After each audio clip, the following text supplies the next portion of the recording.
This is a T422 production. If you want to talk some Simpsons, we do it with distinction. Insert brain here. With Springfield in our vision, our spirit is embiggened. Insert brain here.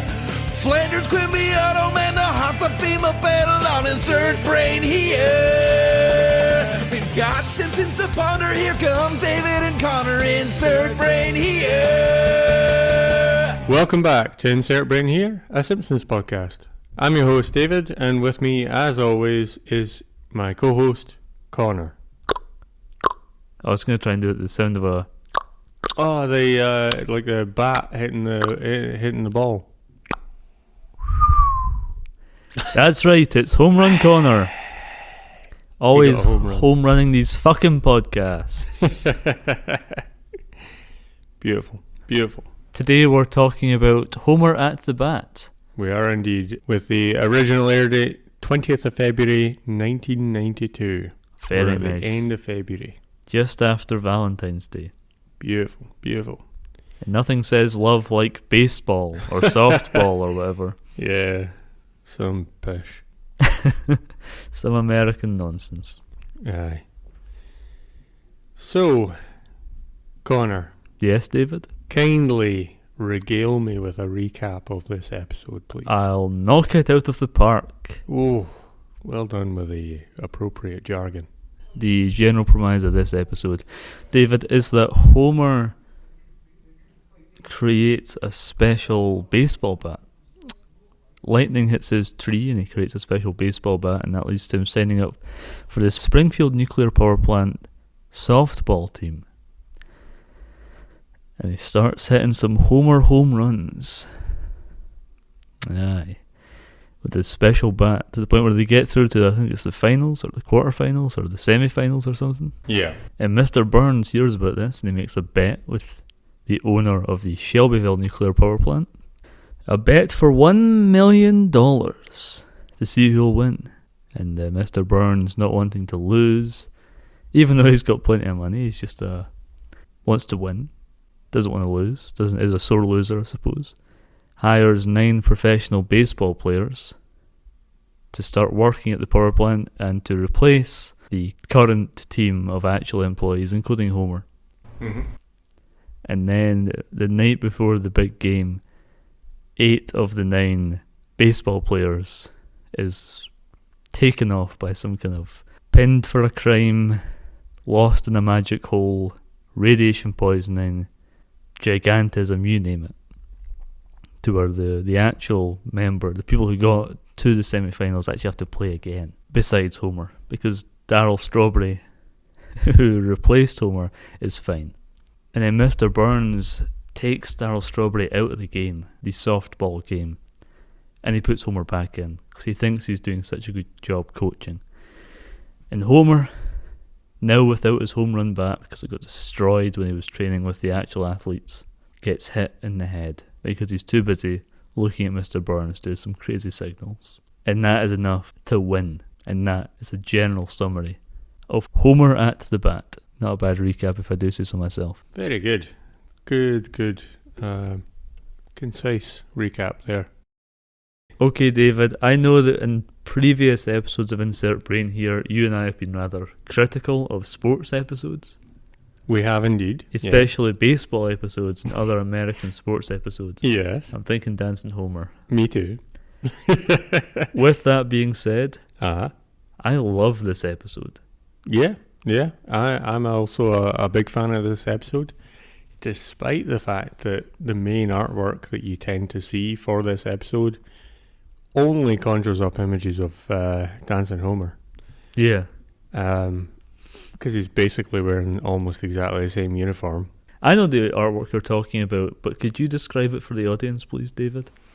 So the main artwork that I can think of here in relation to Dancing Homer is, of course, Homer dancing at one of the bases, I think it's called, in baseball.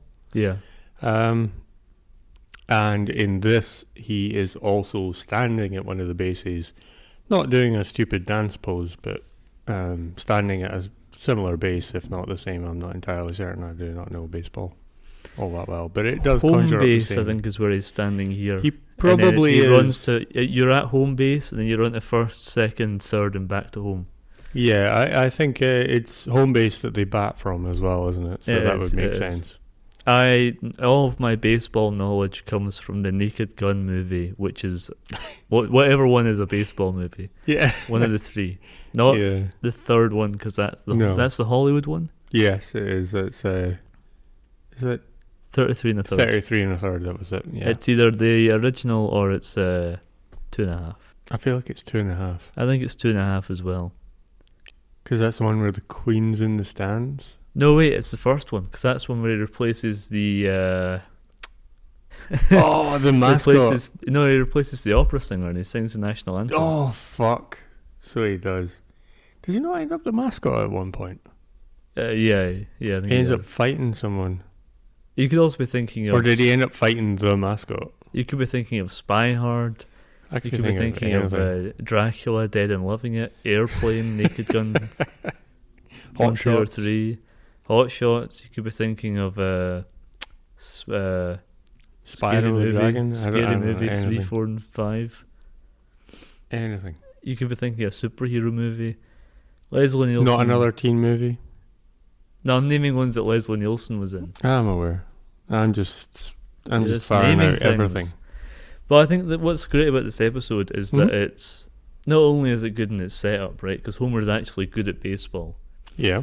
He's not feeding off of someone else's work, or being a jerk Homer, if you will. Yeah. He's actually good at baseball with his special bat. He is. He's Yeah. inspiring the people that he works with, and it's taken away from him at no fault of its own, which is not something that we tend to see in these episodes. No. And then when it is taken away from him and we get what could be a disaster, which is 9 celebrity guest stars. Yeah. And it's Yeah. just like knockout joke after knockout joke after knockout joke. Yeah. And then a very succinct ending. Yeah. It works really well. I think it's one of the best episodes. Yeah. Yeah, I'd agree with that. It's not my favourite episode, but No. it's one that I can, if it's on TV, I'll sit down and watch it. I will sit down and watch it if I see it's on, as in like if it's on and running and I see it and I'll be like, yes, I'll sit down and watch that. But if I look at the title, Yeah. I'm like, I don't want to watch that because I always forget it's there. See, I'm aware, I know in my head when I see Homer at the bat that it's this episode and it's good. Right. If anything, that to me is why stuff like Dancing Homer is so irritating. Partly because I know that they can do this better. Yeah. Like, the sports episodes don't have to be shit. Yeah, exactly. They can actually be really quite good. It's a fucking choice. It's a choice to make them that awful and dreadful and such a slog to get through. Oh, man. I think everyone knew here. By everyone, I mean you and me.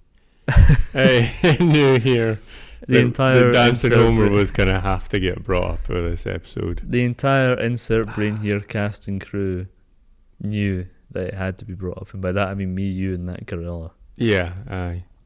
Oh, that it's a hell of a stark difference. It's polar opposites, but also about the same thing, or almost the same thing.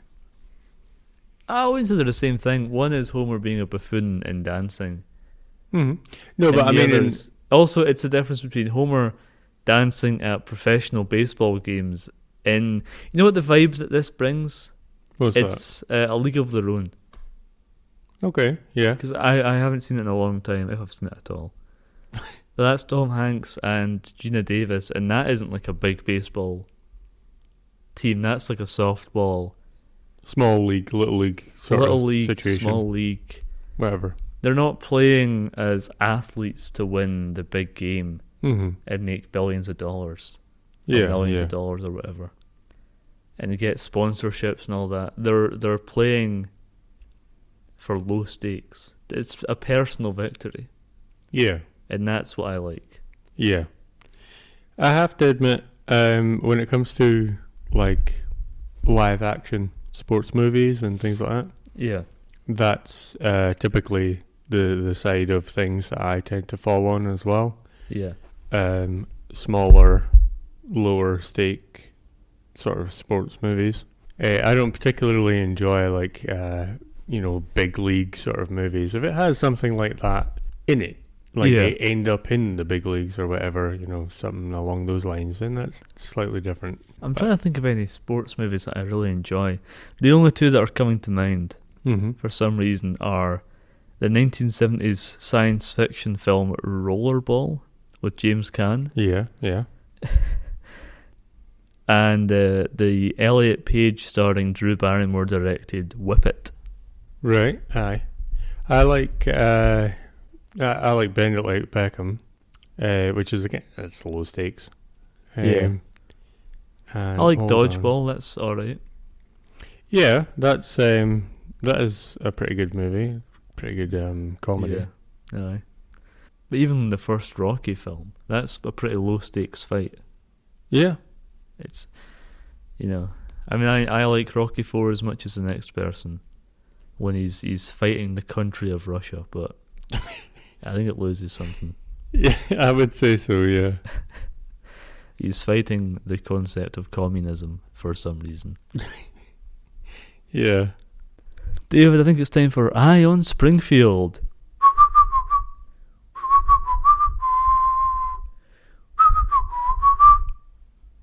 That's the sound of Eye on Springfield, the segment in this show where I go through characters who made their first appearance in this episode, and you try and guess who they are. One guess per character, and if you get them all, if you get 100% correct guesses, David, Mm-hmm. you win a prize. Who could say what that prize is? Very good. Nobody. Snowbody. If it's snowing where you're at right now. Oh, David, Mm-hmm. who is Wade Boggs? Is he one of the professional baseballers? Yes, he is, David. What does he look like? No. What other sitcom has Wade Boggs appeared in? I don't know. I don't. I am not a sports fan. The answer is It's Always Sunny in Philadelphia. Okay. David, who is Cap Anson? Is he one of the other of the professional baseballers? That play on the team, you mean? Yeah. Wrong-o. Okay. Cap Anson is one of the dead baseball players that Mr. Burns points out. Oh, okay. Is he one of the ones that's been? Is he the guy that was dead for like about 100 years or something? No, I do not know. Oh, all right. Okay. They purposefully don't name who that one is. They say the one on the right. Right. David, who is Mordecai Brown? Is he one of the other dead players? Yes, correct, David. I mean, who else has a name like that?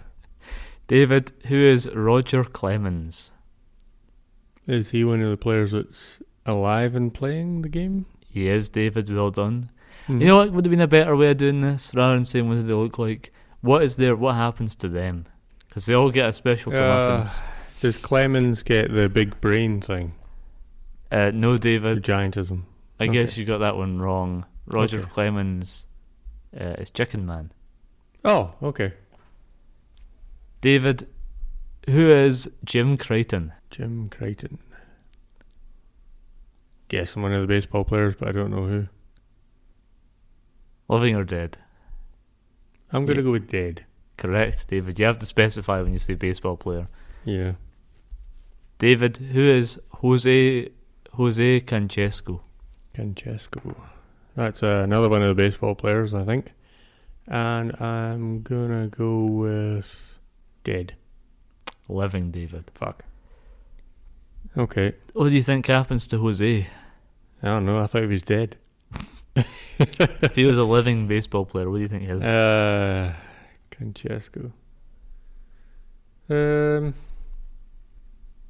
Is he the one that gets the radiation poisoning? Correct. Fucking hell, I pulled that somehow. David, who is Ken Griffey Jr.? Ken Griffey Jr. Is one of the baseball players that is dead. Living. Fuck. What do you think happens to Ken Griffey Jr.?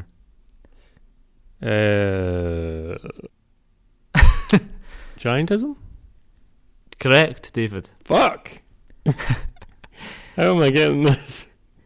You're getting Half of it. the The wrong half. I don't know. Who is Harry Hooper? Harry Hooper. I don't remember there being a Hooper who was alive, so I'm going to go with dead baseball player. Correct, David. Nice. David, who is Napoleon LaJoie? A dead baseball player? Correct, David. Okay. Who is Shoeless Joe Jackson? Did you say shoeless? Yes. A dead baseball player? Correct, David. Okay. David, who is Don Mattingly? Say that last name again. Don Mattingly. Mattingly. Dead baseball player? Living baseball player. Yeah. What do you think happens to him? Okay, so I've guessed those two. We've got the chicken man, we've got the radiation poisoning, we've got the giantism. Oh, just to point out, you got Jose. Remember when you said Jose Canchesco? Mm-hmm. That's not what happened to him. He was not radiation poisoning, man. Yeah, okay. Don Mattingly. Did he end up with radiation poisoning?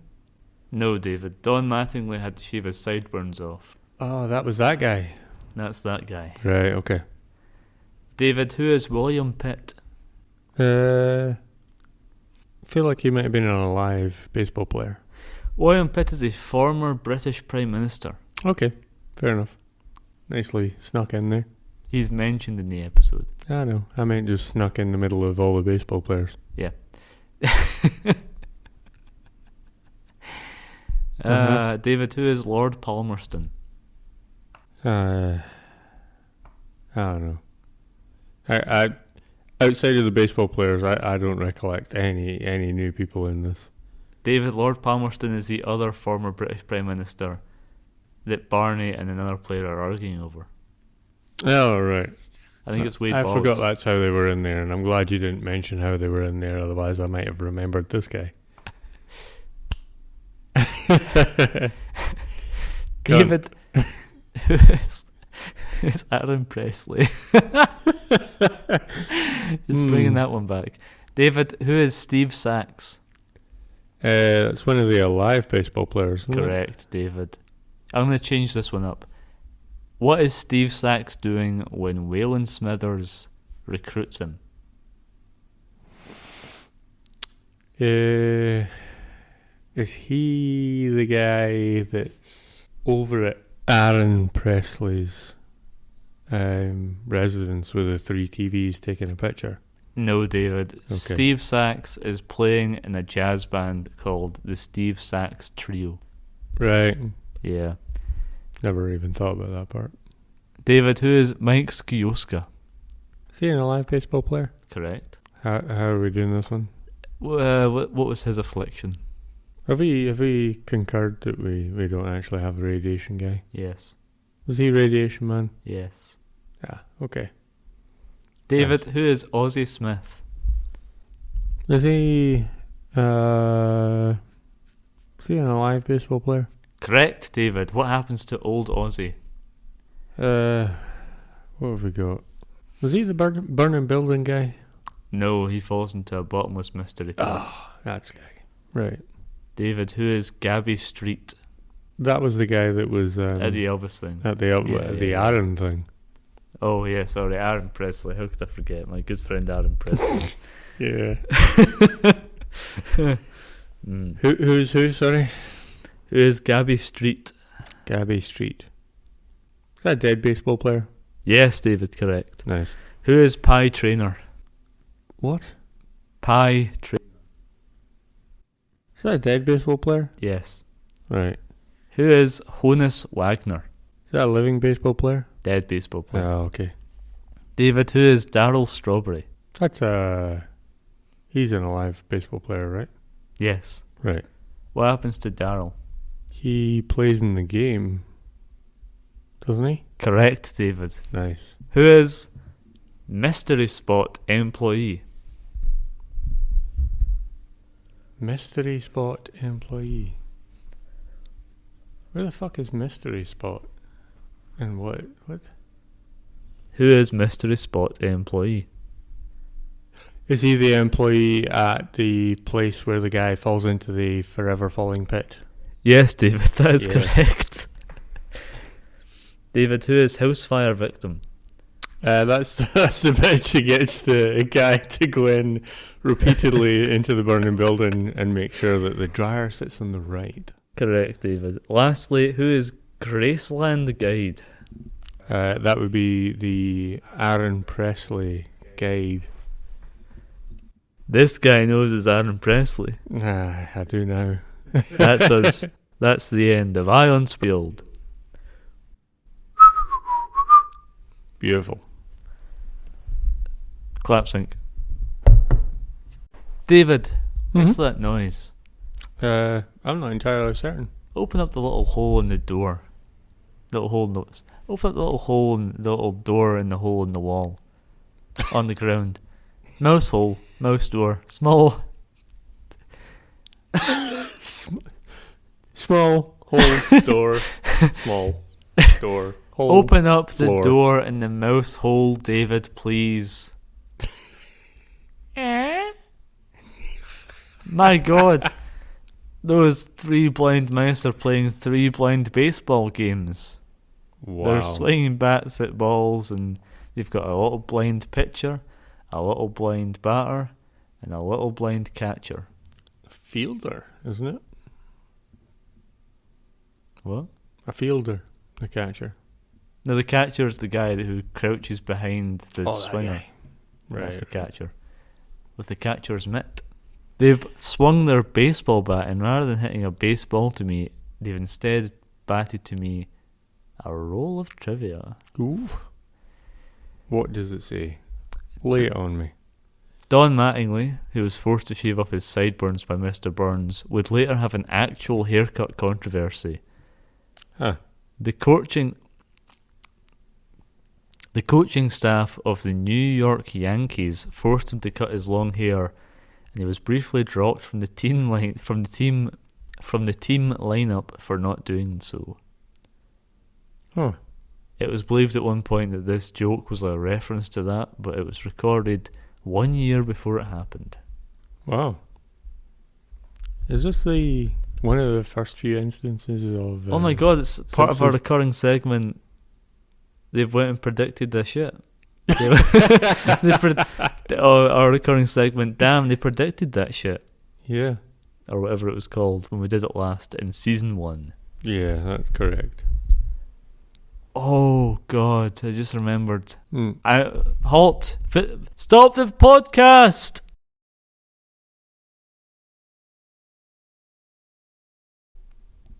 Why? It's time for David's cancelled corner. Oh, shit, yeah. Damn, this took us by surprise. We were wide-eyed and squirming in our chairs. David, explain. Okay, well, this week, I guess, Mr. Burns gets the cancellation. Yeah.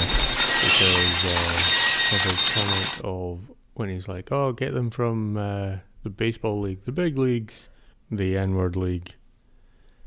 So yeah. the joke is that Mr. Burns is outdated and he's talking about baseball players who've been dead for 130 years, and so he would think about there being an all-black league and a white league and racial segregation, but still that is...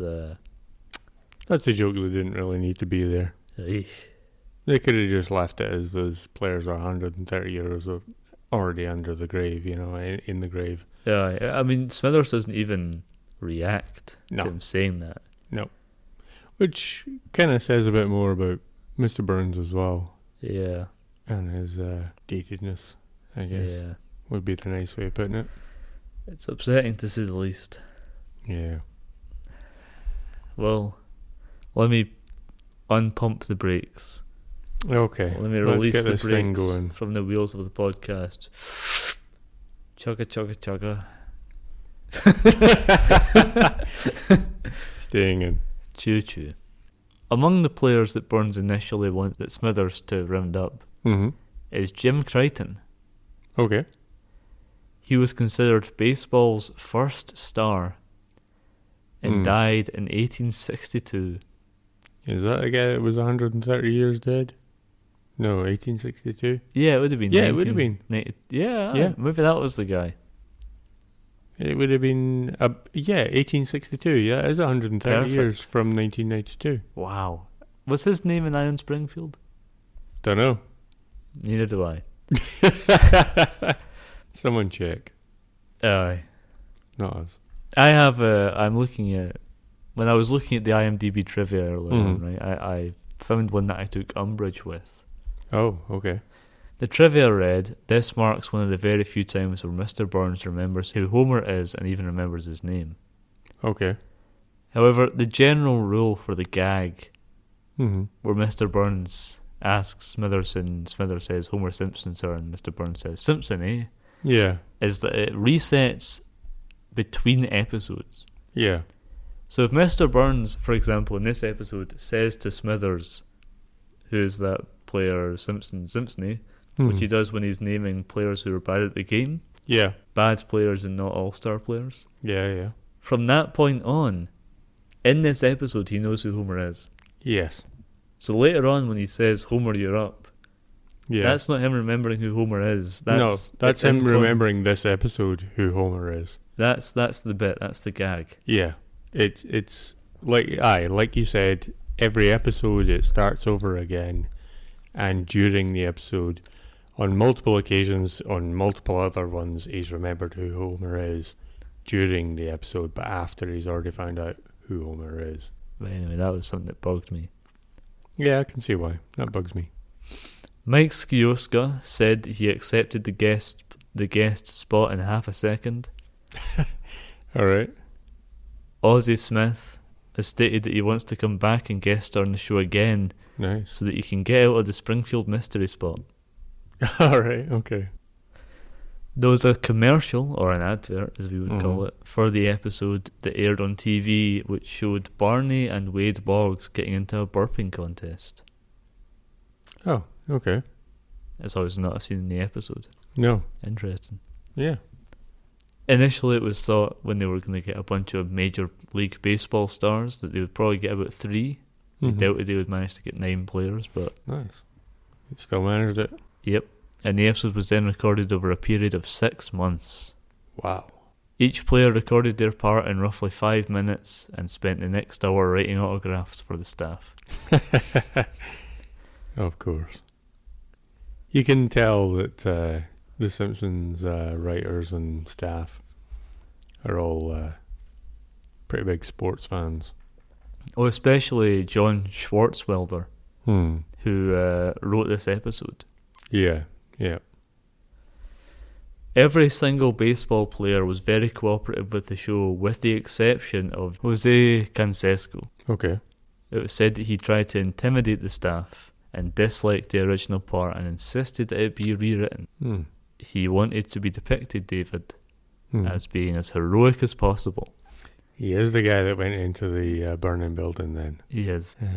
Okay. He was originally slated to wake up in bed with Edna Krabappel and miss the game. But Jose's then wife, Esther Haddad, objected. Okay. He disliked the design of his character, stating that the animation looked terrible and nothing like him. He then said that he found acting to be very easy. When asked in 2007 about his part in the episode, he responded, "That was 100 years ago." Hung up the phone and did not answer any of the paper's subsequent calls for an interview about his guest spot. So there you go. Fucking hell. Seems a bit like he's maybe one of the less nice people that you would bump into. It seems that way. On May 27th, 2017, Homer Simpson was inducted into Cooperstown National Baseball Hall of Fame and Museum because of this episode. Nice. Well, I'm glad it wasn't because of Dancing Homer. Mr. Burns' statement that there is an outside chance of 7 misfortunes, but 9 is impossible, is correct. Nothing happens to Darryl Strawberry or Don Mattingly. Yep. Mattingly gets kicked off because of his sideburns, and Darryl Strawberry gets sent off so Homer can play. Yep. Many of the guest stars involved in this episode, including Wade Boggs and Darryl Strawberry, have admitted that they are more well known because of their appearance in this episode than their career in baseball.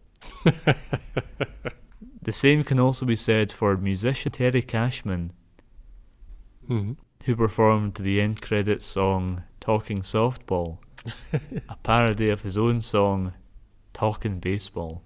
Right. And he since said that softball was more requested than baseball. That was the song. Yeah. I didn't clock this, I don't know if you did, but despite not being able to speak, Maggie attempts to imitate her siblings by cupping her hands around her mouth the same way they do. Good. And that's a great piece of trivia to end on, I think. Yeah, that is a good one. That's the end of 3 Blind Mice trivia. Ping that trivia ball back into the mouse hole. Aye. And watch them hit a home run. Aye. Oh, they're running the bases. First base. Second base. Oh, there was a mouse trap on the third base. Oh, that mouse just broke its back. Oh my god. No running again. No, nothing again. He's fucking dead. Yeah. Oh my god, that was horrible. Wow. Anything else you want to say, David? Not really. I think this is just overall a really good episode. Kind of a little bit disappointed about the Mr. Burns comment. Yeah, It's that's the one unnecessary. detractor for me. Yeah. From the entire episode, really. Yeah. Like I'd said at the time when we were talking about it before, that saying about it's to show that Mr. Burns is that outdated. But you don't need it to show that, because his entire baseball lineup are people that are dead. In fact, if One anything, of them for 130 years. In fact, if anything, it was the worst job at showing him how outdated he is. When I was looking at trivia, I saw a thing for that, by the way. That league, that racially segregated league, right? Mm-hmm. 1953 was when that ended. Right. So the guy that died 130 years ago is was more already dated. dead by nearly 100 years. Yeah. So Insane, by the way, to think that baseball was racially segregated less than 40 years before this episode of The Simpsons came out. Yeah. Fucking hell. Nearly the same amount of time between this episode coming out and now. Wow. That's a good point. And this episode's 32, 33 years old almost. Yeah. Makes you think. And that's what we do here at Insert Brain here, a Simpsons podcast.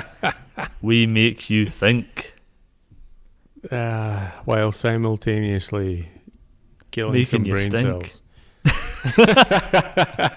cells. It's time for David's one bit of animation that he actually quite likes. This is a segment in the show where David tells us one bit of animation that he actually quite liked. David, what is your one bit of animation that you actually quite liked? Well, Connor, my one bit of animation that I actually quite liked is the end credits with the song and yeah. the really. Now, don't get me wrong. There was some really quite nice animation throughout the episode, but they really did do a lot of effort for the end credits. They made it like a really nice sort of themed end credits with a really cool song, and also with the not a filter because it's before filters. But The editing effect of having it look like yeah, old, like 1930s film reel. and the transition to that is really cool as well. Yeah. I love the transition to that. And I tell you what else, that song is going to be stuck in my head for weeks. Michael's out there. Yeah. This has been Insert Brain here, a Simpsons podcast. I've been your host, Connor, and with me, as always, has been my co-host, David. That's me. You can follow us on Instagram at InsertBrainHerePod or on Twitter at T422. We're also on Instagram under that same name. Check out our website, insertbrainhere.podcastpage.io. Give a listen to our other podcast, Movie House. where we ride the algorithmic express and cover films in relation to films that are coming out. For example, we covered Beetlejuice when Beetlejuice was out. I said it 3 times. He's here. He's doing a little dance and a prance and trying to marry a 14-year-old Winona Ryder. Yeesh. We covered Joker when Joker 2 was out. And we covered Gladiator when Gladiator 2 was out. You get the idea. Check out Movie House on Instagram under the name Movie House Podcast. It's also on our YouTube channel, T422 Productions, where you'll find YouTube video versions of this show. We'll be back next Wednesday to talk about Season 3, Episode 18, Separate Vocations. That's all from us. We'll smell you later. Tatty bye. Ta-da. Ta-ta. Bye. See ya. Softball. Stop listening to the episode now, it's finished. Fuck off. Yeah, fuck off. T422 Productions, honey boy.